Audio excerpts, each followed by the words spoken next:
11, 10, 9. Ignition sequence start. 6, 5, 4, 3, 2, 1. Thank you. This is Immerse, the podcast and book. We are delighted to have you join us. Immerse is produced by Charlie Morrow, Sean McCann, and Bart Plantinga for Morrow Sound, Vermont, and Helsinki, and Recital Edition, Los Angeles. Immerse.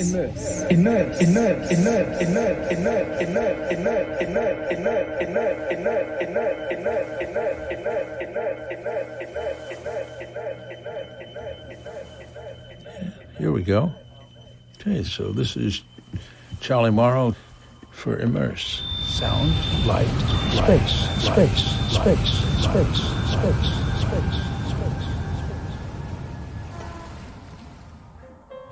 Our entire Immerse book and podcast project was initially sparked by astrophysicist-educator Ka Chun Yu's essay, A Brief History of Immersive Experiences Before Computers. Ka Chun Yu is the Curator of Space Science at the Denver Museum of Nature and Science.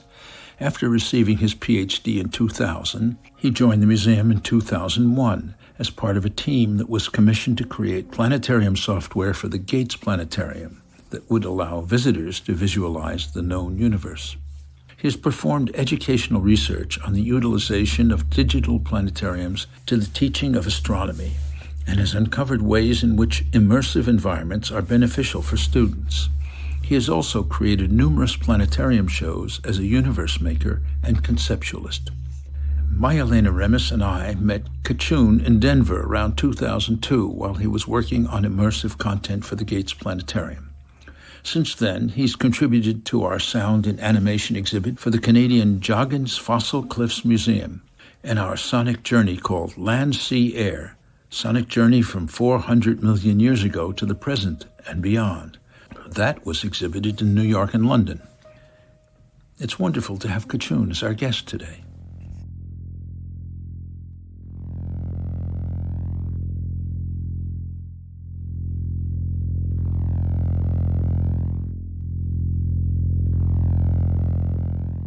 Well, it's good to see you. How have you been, Charlie? Yeah, it's good to see you. Well, I'm delighted we could chat. Everything well over at your end there?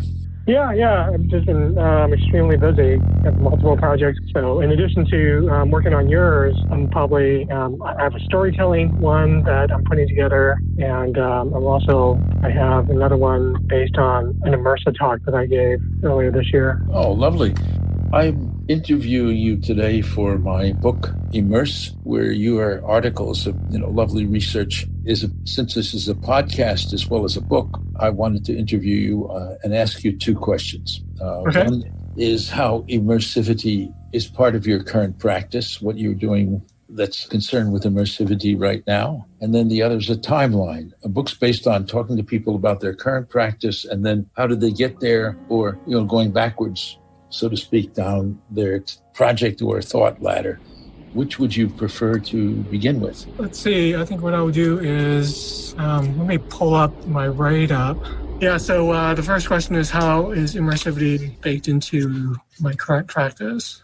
Well, I guess let's just go ahead and get started. And what I'll do is just give you a little bit of background about myself. I'm an astronomer by training. I have a PhD in astrophysics, and I got into the realm of immersivity via the Denver Museum of Nature and Science when I was hired to help create planetarium software. I was a scientific visualization programmer, and that led me on the path of just thinking about how you can use planetarium domes effectively. Digital planetariums at that time were a relatively new phenomenon, and people weren't quite used to or didn't quite understand all the different things that you could do with it, and all the different ways in which this new medium was different than traditional planetariums. The fact that you weren't locked to a geocentric perspective of the sky, and that you weren't even locked to depictions of the sky. You could show anything that you wanted within this hemispherical surface. And in some ways, planetariums and flight simulators were precursors to many of the virtual reality technologies that we have today. And actually, the planetarium technology is derived from earlier virtual reality technologies. And so I got into doing educational research involving the digital planetarium, trying to understand how you can use it to effectively teach astronomy. But I also got involved in using the dome to create compelling experiences for our public audiences, not only in astronomy, but also in earth sciences and earth systems sciences. So while I was doing all that, I also got to thinking about what historically led to that particular moment in time where digital planetariums were possible or became possible. And so that's when I started doing research into different immersive art forms, preceded what we think of. Today we think that immersivity means you need to have computers, you need to have computer graphics, and to be able to use projection technology to create visual content. But the more I dug into it, the more I realized that that's not really the case, and that people were attempting to and achieving immersivity within the constraints of their culture and the technology that was available, going back many hundreds, if not thousands of years. And of course, even understanding that history, how does that relate to my current practice? That became a little bit more difficult because you can compile all of this information, put it into a timeline, but how do you use the past to inform what you're doing now?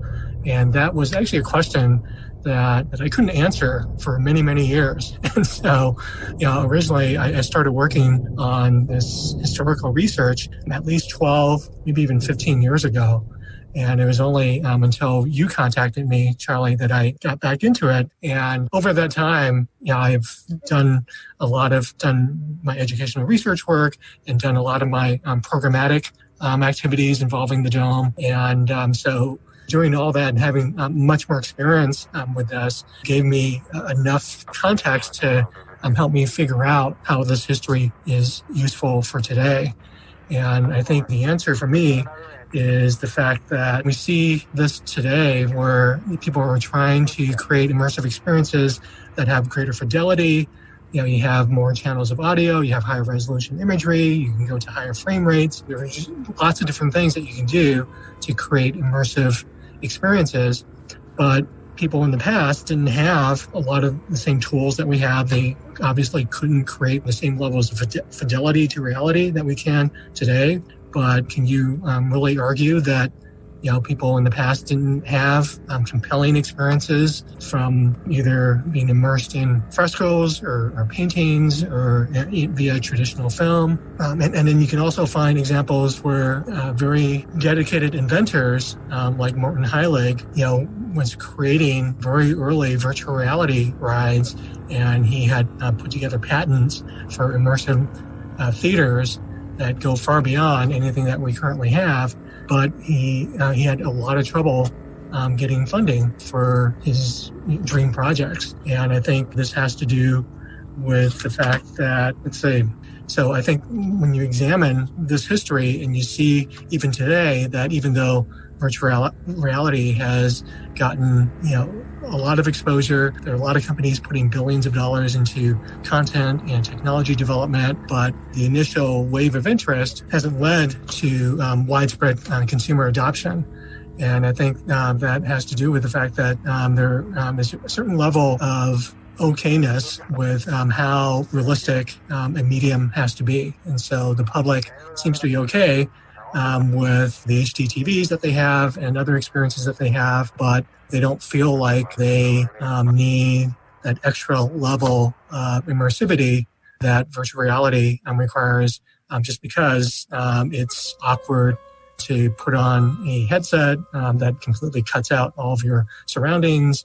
There are lots of issues with current virtual reality that are problematic for people. So I think, until you have really compelling content that drives people to adopt this new technology.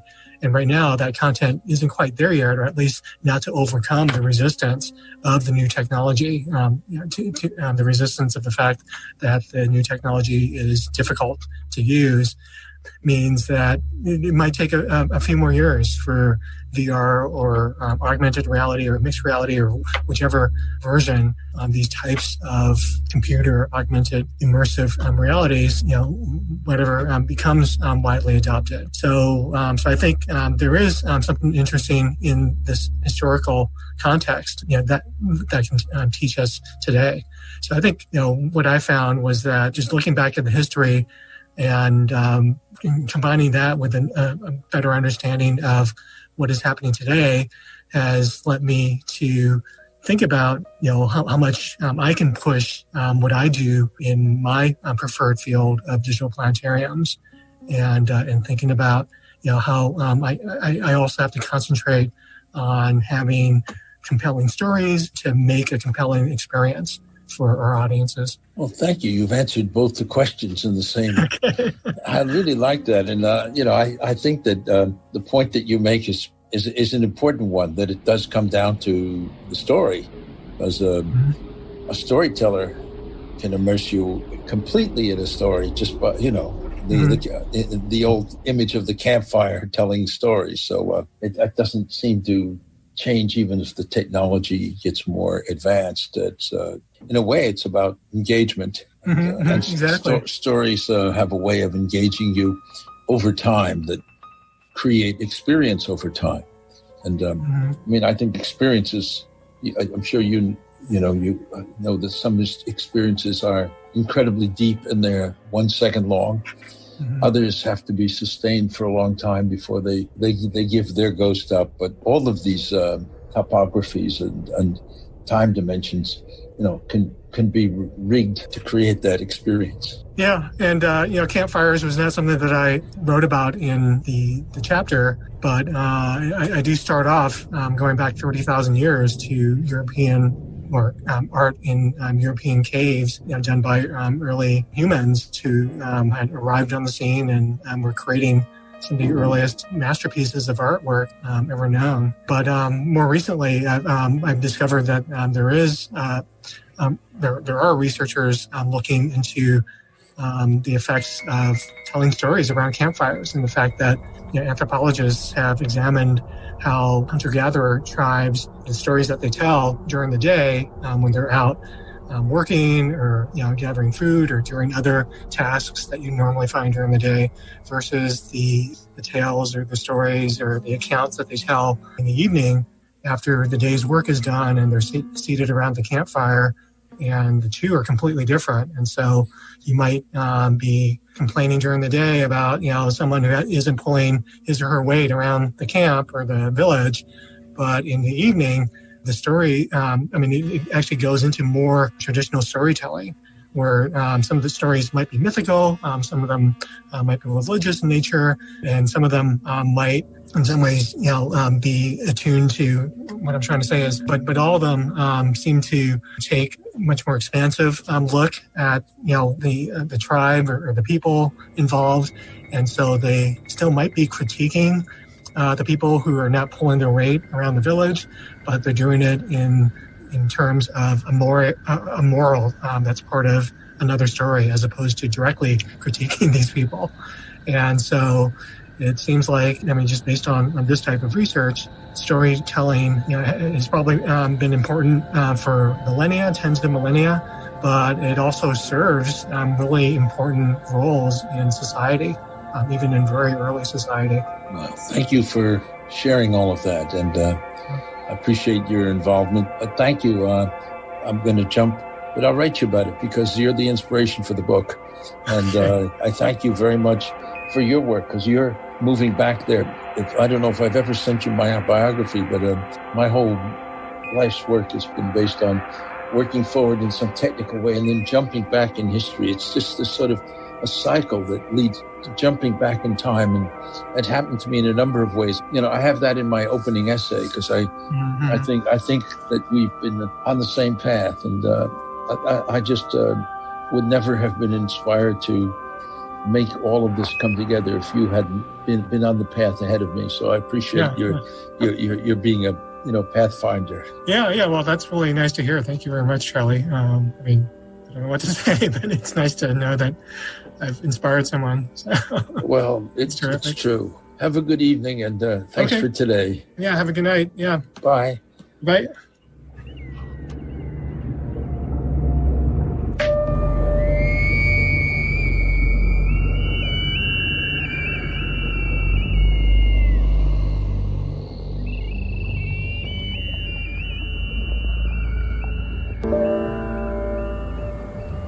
Thank you.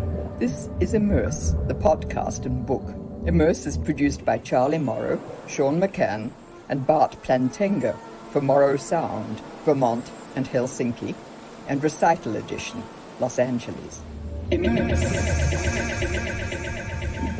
then, an empty shell fall back into space.